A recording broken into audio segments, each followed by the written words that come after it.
the most hated song in rock history.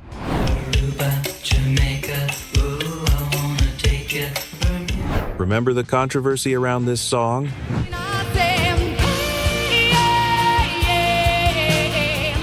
Or when this other one shocked everyone? Throughout rock history, there have been songs that made millions of fans wonder what the hell they were listening to. While some bands conquered hearts and stadiums, others managed to achieve something no one had done before: unite everyone in the same hatred. How could melodies that seemed harmless turn into the most despised of their era? Today, we're going to remember those songs and discover why, for some people, hearing them still hurts. 14. My Ding-a-Ling by Chuck Berry.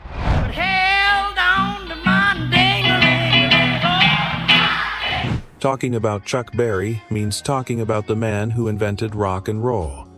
The guy who wrote songs that changed music history forever.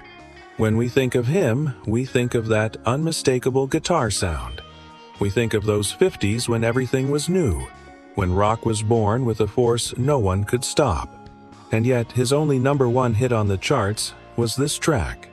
A joke, a song about his private parts, recorded live with the crowd chanting along.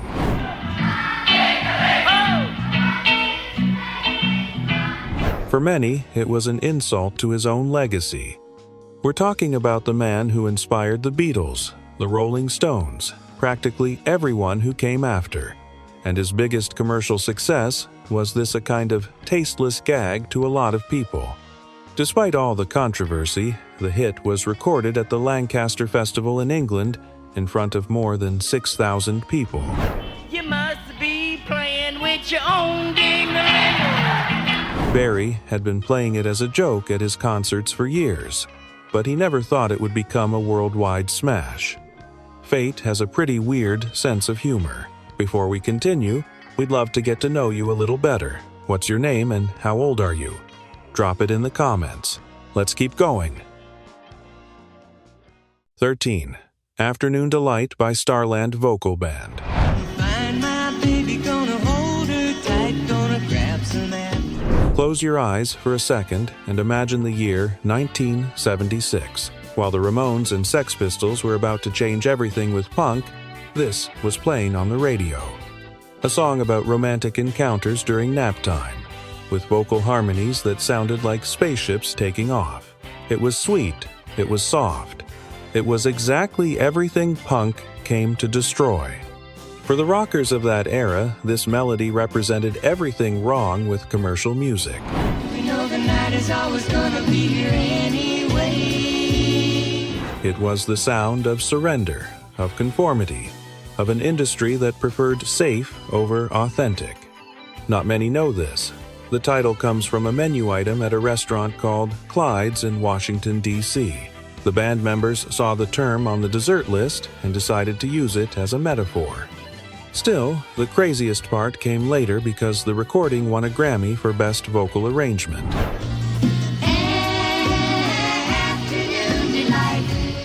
Meanwhile, the Ramones were playing tiny clubs in New York, changing history without anyone giving them an award. The irony of the music industry never stops surprising us. Hit that like button if you think old music is better than today's. 12. You're Having My Baby by Paul Anka. You're having my baby. Paul Anka had been a star in the 50s. He had talent, charisma, and he knew how to write songs that reached the heart. But in 1974, he released this track, and the world changed for him. It was sweet to the point of causing cavities, romantic to the point of being cloying. And for women of the era, the lyrics sounded possessive, outdated, out of place.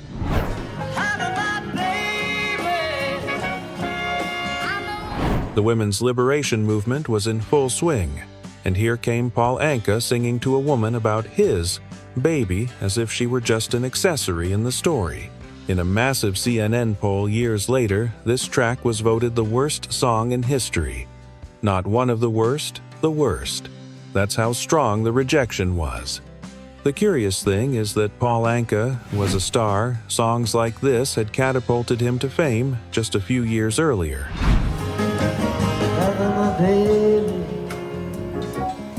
Anka always defended the song as a sincere declaration of love, but the damage was already done. Sometimes, good intentions aren't enough. 11. Disco Duck by Rick Dees and his cast of idiots. I'm a disco duck. Imagine you're a serious rock fan in 1976. You're wearing your leather jacket, long hair, Led Zeppelin records under your arm. Then you turn on the radio and hear this: a duck making ridiculous noises over a disco beat.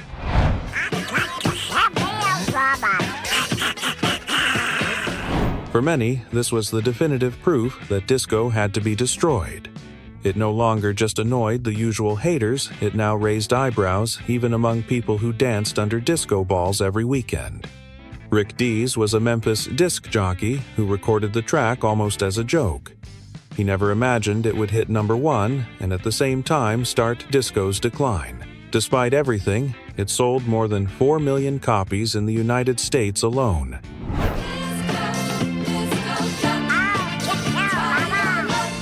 Rick Dees was fired from his radio job for promoting it, but the success was so big he didn't care.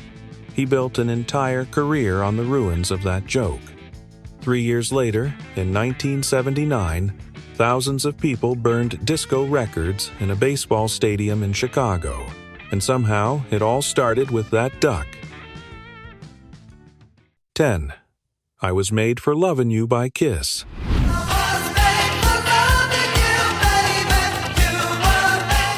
We all know Kiss, the painted faces, the fire on stage, the most spectacular concerts in rock. This was a band that represented everything wild, rebellious, and authentic about hard rock. Their fans, the famous Kiss Army, followed them with religious devotion. And then in 1979, they released this song, a disco track with guitars in the background.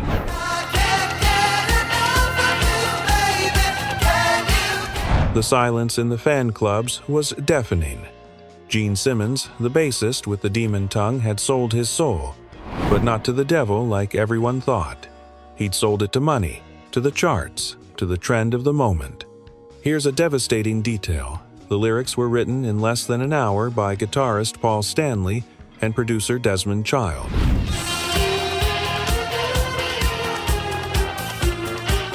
Stanley admitted years later they wrote it specifically to ride the disco wave and sell more records. It worked. It was a huge hit, but the price was high. Many fans never forgave them. To them, Kiss had betrayed everything they stood for. 9. Mr. Roboto by Styx.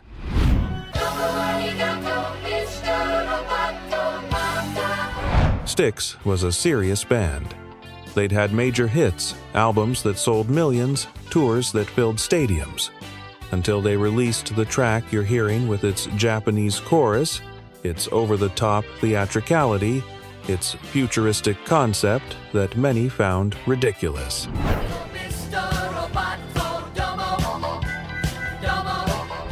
It was part of a concept album about a dystopian world.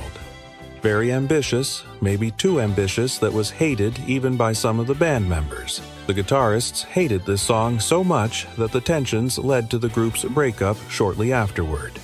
Tommy Shaw, one of the founders, publicly called it embarrassing in several interviews.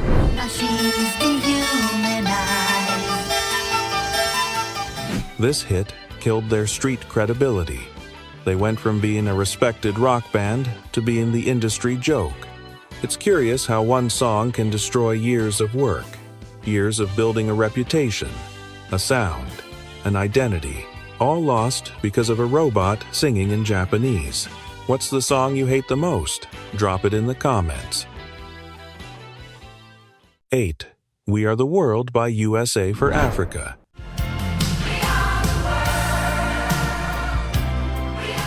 Talking about this song is complicated because it had a noble intention: raise money to fight famine in Ethiopia.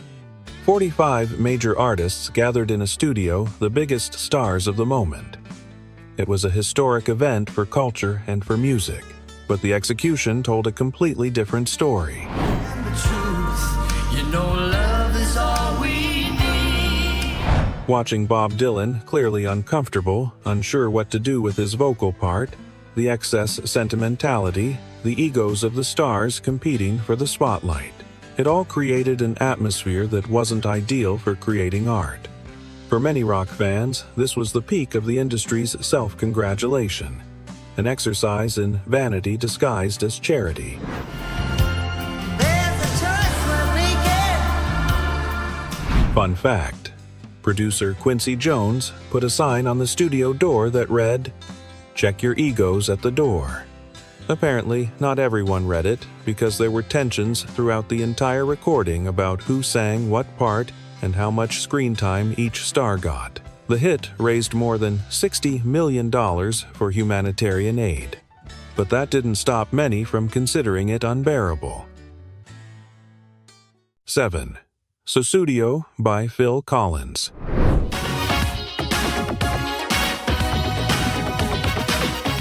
Phil Collins was everywhere in the 80s, on the radio, on TV, in movies. It was impossible to escape him. There was always one of his songs playing somewhere, but one in particular caused quite a bit of controversy. Sussudio sounded suspiciously similar to another very famous Prince song, and fans noticed it instantly. The synth sound, the electronic drums, that trademark 80s production.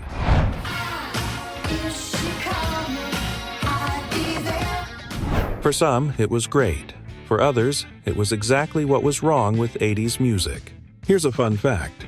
Phil Collins himself admitted the title Sussudio doesn't mean anything at all. It was just a placeholder sound he used while writing the song, hoping to find a real word later.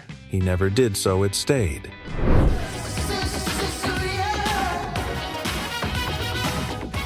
Collins's overexposure in that decade made a lot of people sick of him. It wasn't necessarily that the song was bad, it was that they couldn't take any more. Excessive success became its own punishment. 6. Kokomo by the Beach Boys. Aruba, Jamaica, ooh, I wanna take ya. The Beach Boys were the band that defined the California sound. The band of Brian Wilson, the tortured genius who created some of the most beautiful songs in history. But in 1988, Brian Wilson was no longer in charge. Mike Love had taken control, and the result was this track, a tourist jingle, a list of exotic destinations with a catchy rhythm perfect for the movie Cocktail starring Tom Cruise. We'll be falling in love to the rhythm of the steel. The song hit number 1, becoming the band's biggest success since the 60s. But Brian Wilson, the true creative brain of the group, didn't participate in the recording and has systematically ignored it in interviews. For fans of the original band, this was the antithesis of everything they loved. It was elevator rock, hold music for phone calls.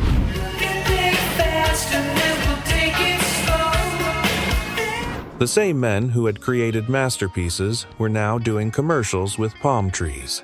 Time definitely doesn't forgive anyone. 5. We Built This City by Starship. We built this city. The song you're hearing is the usual winner of every Worst Songs in History list. But to understand why it bothers so many people, you have to know the context. This band used to be called Jefferson Airplane, and they were icons of hippie psychedelia. They played at Woodstock, they represented counterculture, rebellion, the spirit of a generation.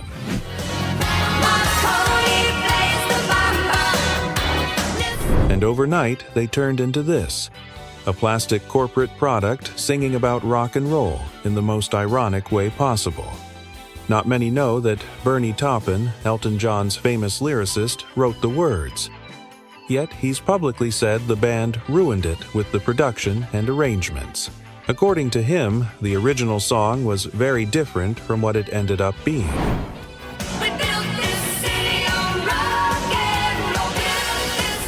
It's like watching a revolutionary turn into an insurance salesman, the betrayal of youthful ideals turned into pop. That's why it hurts so much. It's not just a bad song, it's a symbol of everything that went wrong. 4. Achy Breaky Heart by Billy Ray Cyrus.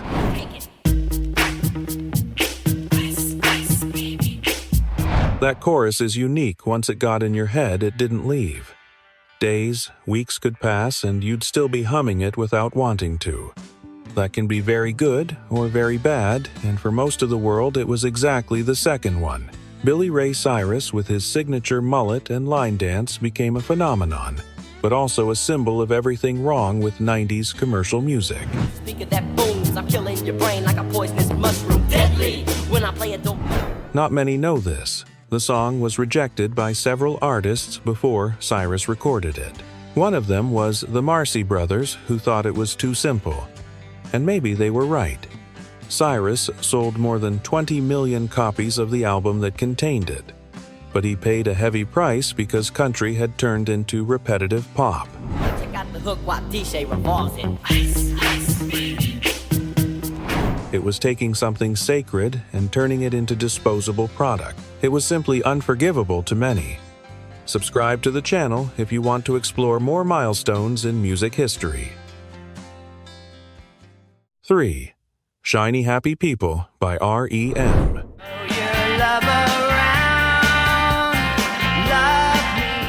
R.E.M. had always been a serious band. Their songs dealt with complex themes, with enigmatic lyrics and atmospheric sounds, until they weren't, thanks to this track. It was absurdly cheerful with a title that sounded like a children's show. Fans didn't know what to think.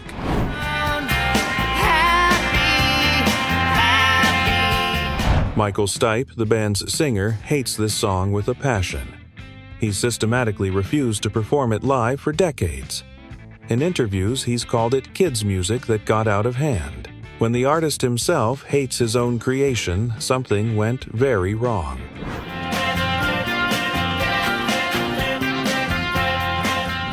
Still, it was a huge commercial success, but the cost to the band's credibility was high. Another example that trying to be accessible can end up pushing away the people who really appreciated you. 2. Ice Ice Baby by Vanilla Ice.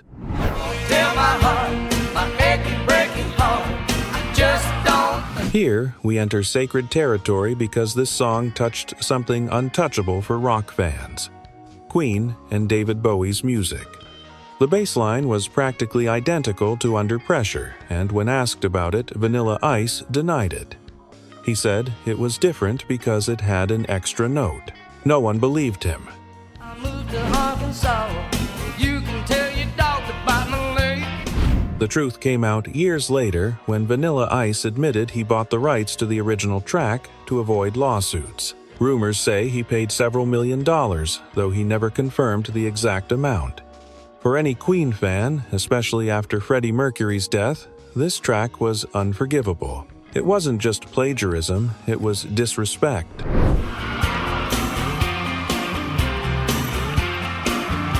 The music of workers, of cowboys, of real people, was now a catchy jingle for shopping malls. It's the perfect symbol of a sticky but unbearable melody. Even today, decades later, just hearing those first notes is enough to lodge the chorus in your head for hours. 1. What's Up by 4 Non-Blondes.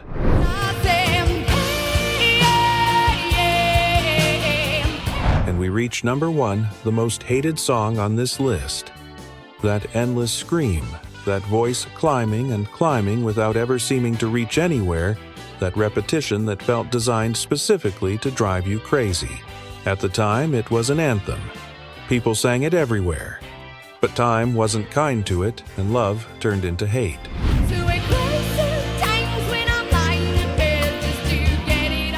The curious thing is that the band only released one album before breaking up. The singer, Linda Perry, later became a hugely successful producer and songwriter, working with artists like Pink and Christina Aguilera. But she could never escape the shadow of this track. It went from generational anthem to internet joke. For many, it represents the most annoying vocal performance of the 90s.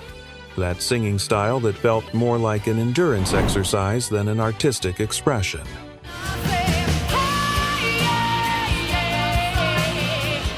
And yet, here we are, 30 years later, still talking about it. Maybe that's the real power of these songs. Whether you love them or hate them, in the end, they're unforgettable. And that's the end of this journey. I'll leave you here with a video of another oldies playlist if you want to keep the nostalgia going. See you next time.